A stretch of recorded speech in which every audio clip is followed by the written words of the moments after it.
Welcome to steno dictation. Dictation 5 second बाद शुरू होगा। स्टार्ट। इस बार अंतरिम बजट होने की वजह से सरकार ने किसी प्रकार की महत्वाकांक्षी योजना की घोषणा करने से परहेज किया है, मगर बजट का जोर महिलाओं, किसानों, युवाओं और गरीब लोगों के जीवन में बेहतरी पर है। वित्त मंत्री ने इन वर्गों के लिए पहले से चलाई जा रही योजनाओं में और बढ़ोतरी का ऐलान किया। गरीबों के लिए प्रधानमंत्री आवास योजना का दायरा बढ़ाकर मध्य वर्ग तक करने की घोषणा की। 3 करोड़ लोगों को इस योजना का लाभ मिल चुका है। 2 करोड़ लोगों को अगले 5 वर्षों में लाभ दिलाने का लक्ष्य रखा गया है। प्रधानमंत्री किसान निधि के तहत 12.25 करोड़ से ऊपर और फसल बीमा योजना के तहत 4 करोड़ किसानों को लाभ पहुंचाने का उल्लेख किया गया है। किसानों के जीवन को बेहतर बनाने के लिए कुछ और योजनाओं का संकल्प दोहराया गया है। इसी तरह महिला उद्यमशीलता में 28% की बढ़ोतरी का उल्लेख किया गया।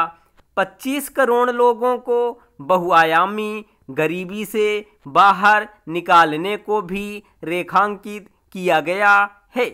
हालांकि इन योजनाओं के तहत हासिल उपलब्धियों का उल्लेख पहले भी कई मौकों पर होता रहा है। हाल ही में 1 करोड़ घरों की छतों पर सौर ऊर्जा पैनल लगाने के लिए प्रधानमंत्री सूर्योदय योजना का भी इस बजट में उल्लेख है।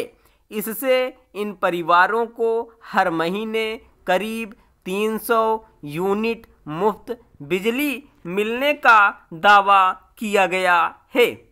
अब रेलवे बजट का लेखा जोखा भी आम बजट में समाहित होता है, इसलिए इस बार के बजट ही में 40,000 रेलवे बोगियों को वंदे भारत बोगियों में परिवर्तित करने और 3 नए कॉरिडोर शुरू करने का उल्लेख किया गया है।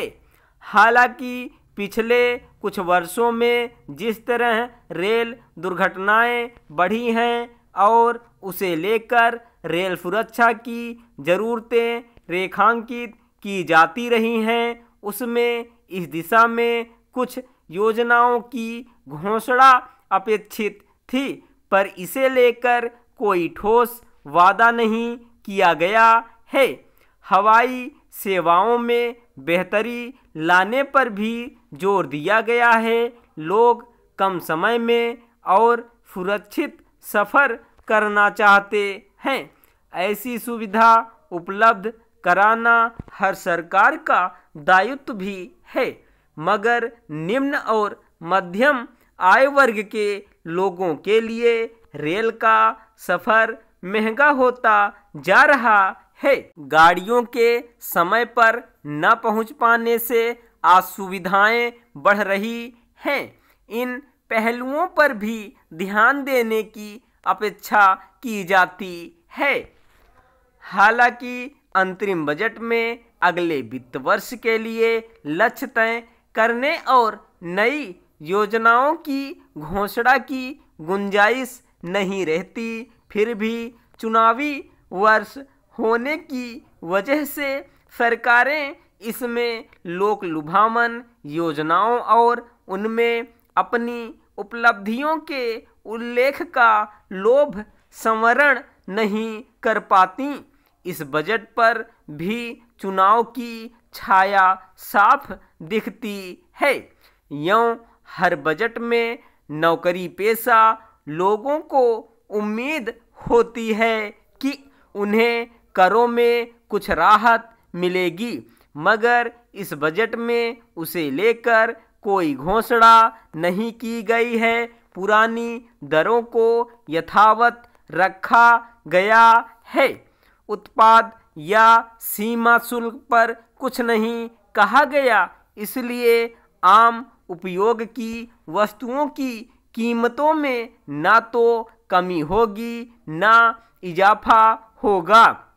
इससे लोगों को निराशा भी हो सकती है। जिस तरह विकास दर ऊंची रखने के दावे किए जा रहे हैं, उसमें महंगाई, बेरोजगारी, व्यापार घाटा पाटने, राजकोषीय घाटे पर काबू पाने संबंधी बिंदुओं पर भी कुछ ठोस पहलकदमियों के उल्लेख की उम्मीद स्वाभाविक थी। स्टॉप।